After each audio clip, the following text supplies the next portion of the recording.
Армысыздар, құрметті көрермендер, Түлкібас медиа студиясының кезекті шығарылымын бастаймыз. Бүгінгі біздің қонағымыз Кеңес әскерінің ауған жерінен шығарылғанына 37 жыл толуына орай студиямыздың қонағы Әбілдаев Арыстанбек Құлтайұлы мырза. Студиямызға қош келдіңіз. Аға, алғашқы сұрақты ауған соғысына қатысқан жылдарыңыздан бастасақ. Қай жерде, қай уақытта қатыстыңыз? Мен 1981 жылы 10 ноябрь күні осы Түлкібас ауданының әскери комиссариатынан шақырылып, содан Ташкентке бардық. Ташкенттен қарай Тетжен қаласында 6 айлық әскери дайындық курсынан өтіп, 82 жылы 29 апрель күні мен Ауғанстан Республикасының территориясына түскен күнім. Ал сол сәттердегі ең қиын кезеңдеріңіз қандай болды? Ол сәтте қиын кезең енді көп болды, бірақ оны бәрін айтудың қажеті жоқ шығар енді. 81 жылы Тетжен қаласында учебкада болдық қой, 6 айлық. Сонымен 82 жылы апрельдің 29 күні Ауғанстан территориясына барып, Шинан қаласында, енді кишлак дейді ғой жерде. Сол жерде қабылдап алды. Содан сол жерде қызмет еттім. 82 апрельден 83 ноябрь 3-не дейін. Енді 82 апрельден барсам, 82-нің шілдесінде ма, тамызында ма, біз Кеңес әскерінің, мен танковый войскада болғам, сонымен танк алып келе, жаңа танк алатын болдық. Ол кезде біздің алдымызда Т-55 деген болған. Біз бардық,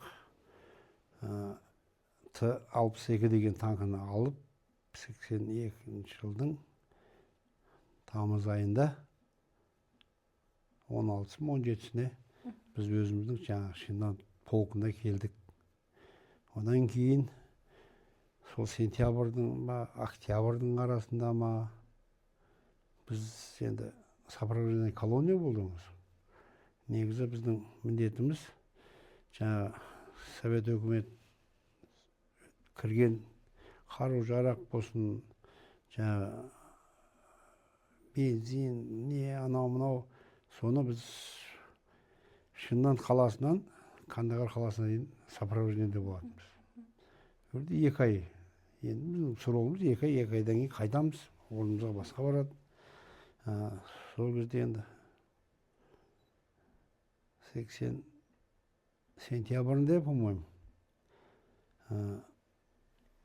сопровождение колонна өтіп баратқан кезде, енді дұшмандар бізді атаққа алды. Сонда кетіп баратып айтыр, баратымыз. Сол жерде минаға жарылғанымды білем. Енді заряжающий дейді, қазақша. Жарақаттанған? Жоқ. Оқ салушы дей ма, не, заряжающий. Ол кісі қайтыс болды. Одан кейін командирім ранение алды. Мен өзім де ранение алдым, бірақ мен механик водитель. Люкті ашып қойғаннан кейін барып ұшып кеттік та. Әйтеуір ранение алдым. Соны бірінші нем соғысқа басталғандағы көргенім сол. Жарақат алғанда көргенім де сол. Ал сол жылдары сол кезеңдерде қандай да бір марапатқа, алғыс хатқа ие болдыңыз ба? Сол жылы 82 жылы, айтпын, август или сентябрь, по-моему. Сол кезде енді жаңағы оқытаушы дей ма, заряжающий дейді ғой. Ол кісі посмертно красный звезду алды. Командирім красный звезду алды. Маған енді заслуга берді. сентябрь август жоқ сентябрь или октябрь еді точно менің ойымда жоқ. Затвагу берді, кейін 4 айдан кейін алдық қой оны. Ал сол жылдардан кейінгі, елге оралғаннан кейінгі өміріңіз қалай өзгерді? Енді жоқ. Елге оралғаннан кейін 83-тің мен 29 апрель күні өрден ұшып шықтым. Сөйтіп елге келдік. Әне Түркменстанның астанасына Ашхабадқа келіп, одан ауылға келдік. Одан үйлендім. Сөйтіп жаңағы оқу орнын бітірдім.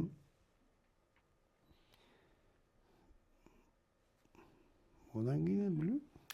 Қазіргі таңда отан қорғаудан жалтарып жүрген, әскерге барғысы келмейтін жастар көп. Сондай жастарға қандай бір ағалық ақыл айтасыз? Енді былай айтайын десең де болмайды, үкіметке қарсы боламыз. Былай айтсаң тағы болмайды. Тағы болмайды. Бірақ негізі ер жігіттің, азаматтың міндеті ол отан қорғау. Ол қазір енді баяғыда біз Совет армиясы деді ғой. Енді қазір Қазақстанды қорғау. Мен айтам, мен балаларыма да айтам. Ол өзің міндетің. 18-ге келдің ба, сен азаматсың ба, сен отанын қорғауың керек. Ол барлық азаматтың бұл міндеті де деп есептеймін, несі деп есептеймін. Енді отан қорғау керек. Азаматтық парыз. Азаматтық парыз. Жалпы, ауған соғысы кезінде танысқан жаңағы достарыңызбен, қазіргі күнде араласып тұрасыз ба? Араласып тұрам. Алматыдан бар, Өскеменнен бар, Қостанайдан да бар, Петропавловскіден бар. Ал біздің аудан орталықтарында, аудан көлемінде араласып тұратын достарыңыз бар ма? Бірге аттанған, бірге келген? Енді осы ауданнан 81 жылы ноябрьдің 10-ын кеттік қой, 110 бала болып кеттік. Соның 80-і ма, 78-і ма Тетжен қаласына учебкада болдық. Оның кететін кетті басқа жаққа, біз енді 70 па, білмеймін. Сол Ауғанстанға бардық. Одан қайтып келдік, елге келіп қызмет істеп жатырмыз. Енді барлық достармен араласам, мысалға келгеннен кейін қайтыс болып кеткен азаматтар да бар. Аты жөнін айтатын болсам, Оңбаев Сансызбай деген. Мен 2 жыл осы жерден бірге бардық, бірге болдық, учебкада бірге болдық, ротада бірге болдық. Қайтып келгеннен ол кісі енді мен бүгін естідім, енді 16 жыл болыпты қайтыс болғанына. Авариядан қайтыс болып кетті. Одан кейін Төлендиев деген азамат болды. Көктеректің азаматы. Ол сол 82 жылы пропавший болып кетті. Енді із-түссіз жоғалып кетті. Одан кейін Бексейіт Мейірбек жас кешу қазір бая карник бар. Ол да сөйерді болды бізбен бірге, бірақ қайтыс болып келді. Енді тура 81-83-тің де бізбен болған азаматтардың ішінде 4-еуі сөйерді қайтыс болып, бір пропавший жаңа айттым, Төлендиев. Сол кісі енді ешкім білмейді. Тірі ма, бар ма, жоқ, ешкім білмейді. Қазіргі таңда ауған соғысы ардагерлеріне ерекше құрмет көрсетілмейді деп көп жерде айтып жатады. Сондай пікірді жиі естіп жатам өз басым. Осы тұста сіз қандай пікір білдіресіз? Енді мынау сұрағыңыз дұрыс негізі. Бізде енді ардагерлер ғой. Ардагерлер болғаннан кейін, ол сен соғыс ардагерсің ба, басқаның ардагерсің ба, или миротворец дейді ғой, жаңа Қарабақ, одан кейін Тәжік ауған, соның бәрін қосып жіберді. 20-шы жылы, мен білем, 20-шы жылы 5 май ма, 3 май ма, сонда заң шығарды ардагерлер деген. Именно бұл жерде ауған соғысының ардагері деген жоқ. Бірақ бәрі ғана ардагер, сен қазір жүр ғой ана Германияда, Қарабағыңда, Чернополыңда, Семейіңде бәрі енді ардагер болып есептеледі да. А бірақ именно мынау біздің ойымыз, ниетіміз ауған ол соғыс көрген. Мысалға Қарабақ енді өз елің үшін не қанша тәжік ауған өзінің несін қорғаған. А бірақ енді біздің міндетіміз жаңағы баяғы ұлы отан соғысының бар деді, барды, кел деді, келеміз. Біздің менің личный ойым сол ұлы отан соғысының ардагерлеріне теңестіру деп ойлаймын. Бізде соғысқа куә болдық дейсіз ғой. Иә. Бізді жіберді, біз ант қабылдадық па? Біз ант қабылдаған кейін біз уже әскери міндет орындауымыз керек. Ол қайда барамыз, ол ешкім білмейді. Иә. А қашып кетсең енді сотталасың, басқа қалады деген көп қой ондай жаңағы. Осы әдемі сұхбатты пайдалана отырып, жерлестеріңізге қандай бір тілек, ниет білдіресіз? Мен не деймін, мынау тілек деп жатсыз. Енді бүгін аудан орталығында шара өтті. Өрді де мен өзімнің тілегімді айттым, шараның бәрін айттым. Мен не деймін, қазір күннен күнге біздің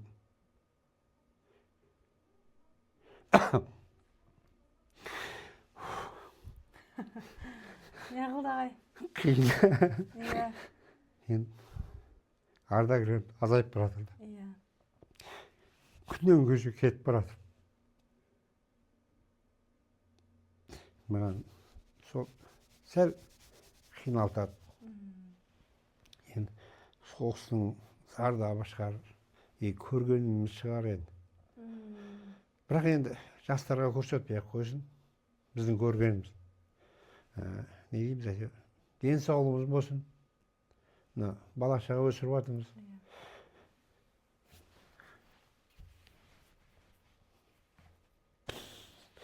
Немеріп сүйіп жатырмыз ғой. Соны жақсылығын көрейікші. Соғыс болмасын. Соғыстан аулақ болайық. Сол тілегім.